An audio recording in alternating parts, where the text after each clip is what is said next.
Hi hello ಎಲ್ಲರಿಗೂ ನಮಸ್ತೆ. Harshita Kishore YouTube ಚಾನಲ್ಗೆ ಸ್ವಾಗತ ಸುಸ್ವಾಗತ. ನಾವು ಇವತ್ತು ಎಲ್ಲಿ ಹೋಗ್ತಿದ್ದೀವಂತ ಆಲ್ರೆಡಿ ನಿಮಗೆ ತಮ್ಮನೆಲ್ಲ ನೋಡಿದ್ದೀರಾ. ನಾವು ಬೆಳಗ್ಗೆ ಬೈಕ್ ತಗೊಂಡು ಹೊರಟಿದ್ದೆ ಶಿವಮೊಗ್ಗ ಕಡೆ. ಯಾಕೆ ಅಂದರೆ ಇವತ್ತು ನಮ್ಮ ಬಾಸ್ ದರ್ಶನ್ ಅವರ ಕಲಾಸಿಪಾಳ್ಯ ಪಿಕ್ಚರ್ ರಿಲೀಸ್ ಆಗ್ತಾ ಇದೆ. ಅದು ಎಲ್ಲಾಗ್ತಿದೆಯಪ್ಪ ಅಂದರೆ ಅದೇ ನಮ್ಮ ಶಿವಮೊಗ್ಗದಲ್ಲಿರೋ ಮಂಜುನಾಥ ಥಿಯೇಟ್ರಲ್ಲಿ. ಈ ಮಂಜುನಾಥ ಥಿಯೇಟರ್ ತುಂಬ ಹಳೇದು. ನಾವು ಅಲ್ಲಿಗೆ ಹೋದಾಗ ಥಿಯೇಟ್ರ್ ತುಂಬ ಬಾಳೆಕಂದು ಮಾವಿನ ಸೊಪ್ಪು ಕಟ್ಟಿ ಹಬ್ಬದ ಥರ ರೆಡಿ ಮಾಡಿದ್ರು. 2004ರಲ್ಲಿ ರಿಲೀಸ್ ಆಗಿರೋ ಈ ಸಿನಿಮಾ 2026ರಲ್ಲಿ ರಿಲೀಸ್ ಆಗುತ್ತೆ ಅಂದರೆ ಅದರ ಕ್ರೇಜ್ ಯಾವ ಲೆವೆಲಿಗೆ ಇರ್ಬೋದು ನೀವು ಗೆಸ್ ಮಾಡಿ. ಕಲಾಸಿಪಾಳ್ಯ 2004ರಲ್ಲಿ ರಿಲೀಸ್ ಆದರೂ ಕೂಡ ಇವತ್ತಿಗೂ ಕೂಡ ತುಂಬಾ ದೊಡ್ಡದಾಗಿ ಸದ್ದು ಮಾಡ್ತಾ ಇದೆ. ಯಾವ ರೀತಿ ಅಂದರೆ ಇವತ್ತಿಗೂ ಕೂಡ ರಿಲೀಸ್ ಆದರೆ ಹಲವಾರು ಅಭಿಮಾನಿಗಳು ಥಿಯೇಟರ್ನಲ್ಲಿ ಬಂದು ಸಾಲಾಗಿ ಮೂವಿನ ನೋಡ್ತಾರೆ. ನಾವು ಬೆಳಗ್ಗೆನೇ ಮೂವಿ ನೋಡೋಣ ಅಂತ ಹೋಗಿದ್ದ ಕಾರಣ ಇಲ್ಲಿ ಅಭಿಮಾನಿಗಳಿಗೋಸ್ಕರ ತಿಂಡಿ ವ್ಯವಸ್ಥೆ ಮಾಡಲಾಗಿತ್ತು. ಹಾಗೆ ಸಾಲಿನಲ್ಲಿ ನಿಂತ್ಕೊಂಡು ನಾವು ಕೂಡ ತಿಂಡಿನ ಹಾಕಿಸ್ಕೊಂಡ್ವಿ. ಅಭಿಮಾನಿಗಳೆಲ್ಲ ಬಾಸ್ ಬಗ್ಗೆ ಒಂದು ಸ್ವಲ್ಪ ಮಾತಾಡಿ ಆಮೇಲೆ ನಾವು ನೆಕ್ಸ್ಟ್ ಹೊರಟಿದ್ದೆ ಮೂವಿ ನೋಡೋಕ್ಕೆ. ನಾವು ನೈಟೇ ಆನ್ಲೈನ್ ಬುಕ್ಕಿಂಗ್ ಮಾಡ್ಕೊಂಡಿದ್ವಿ. ಆದ ಕಾರಣ ನಾವು ಅದನ್ನು ತೋರಿಸ್ಬಿಟ್ಟು ಆಮೇಲೆ ಮೂವಿ ನೋಡೋಕ್ಕೆ ಒಳಗಡೆ ಹೋದ್ವಿ. ಒಳಗಡೆ ಹೋಗಿ ಒಂದು ಸ್ವಲ್ಪ ಆದ ತಕ್ಷಣ ಮೂವಿ ಸ್ಟಾರ್ಟ್ ಆಗುತ್ತೆ. ಮೂವಿ ಸ್ಟಾರ್ಟಿಂಗಲ್ಲೇ ನಮ್ಮ ಬಾಸ್ನ ನೋಡಿ ಎಲ್ಲರೂ ಕೂಡ ಫುಲ್ ಕಿರ್ಚಾಡ್ತಾ ಇದ್ದೀವಿ. ಮೂವಿ ಅಂತೂ ಸೂಪರಾಗಿತ್ತು.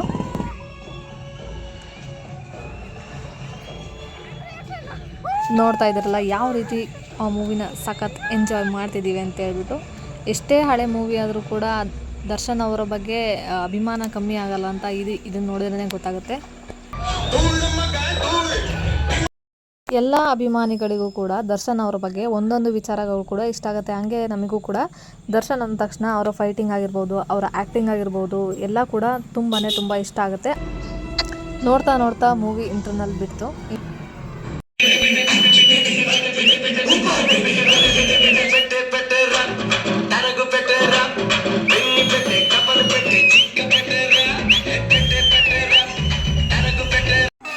ಕೊನೆಗೂ ನಾವು ಎಲ್ಲರೂ ಕಾಯ್ತಿದ್ದಂಥ ಸಾಂಗ್ ಬಂದೇ ಬಿಡ್ತು. ಈ ಸಾಂಗ್ ಬಂದಾಗ ಡ್ಯಾನ್ಸ್ ಮಾಡ್ದಿರೋಕ್ಕಾಗತ್ತಾ? ಅದಕ್ಕೆ ನಾವು ಒಂದೆರಡು ಸ್ಟೆಪ್ ಹಾಕೊಂಡ್ವಾ.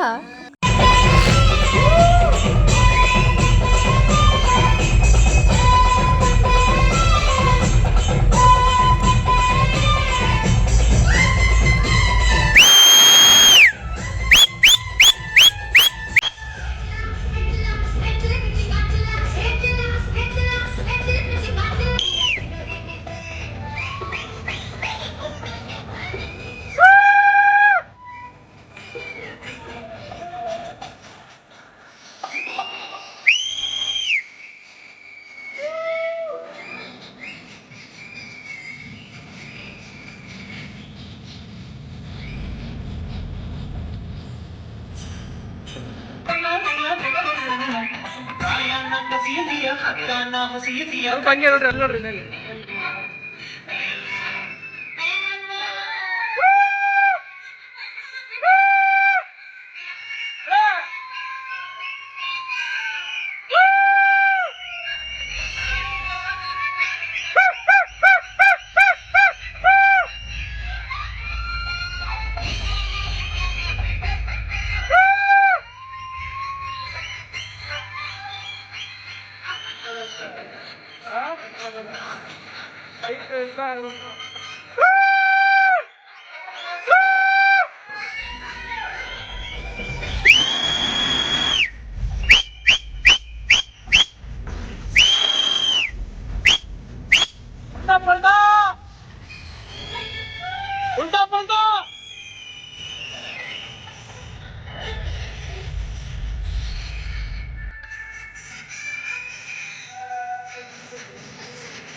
ಅಂತೂ ಇಂತೂ ಕಲಾಸಿಪಾಳ್ಯ ಮೂವಿ ಮುಗಿದೇ ಹೋಯಿತು. ವಿಡಿಯೋ ಇಷ್ಟ ಆಗಿದ್ದರೆ ಲೈಕ್ ಮಾಡಿ, ಶೇರ್ ಮಾಡಿ, ಸಬ್ಸ್ಕ್ರೈಬ್ ಮಾಡಿ.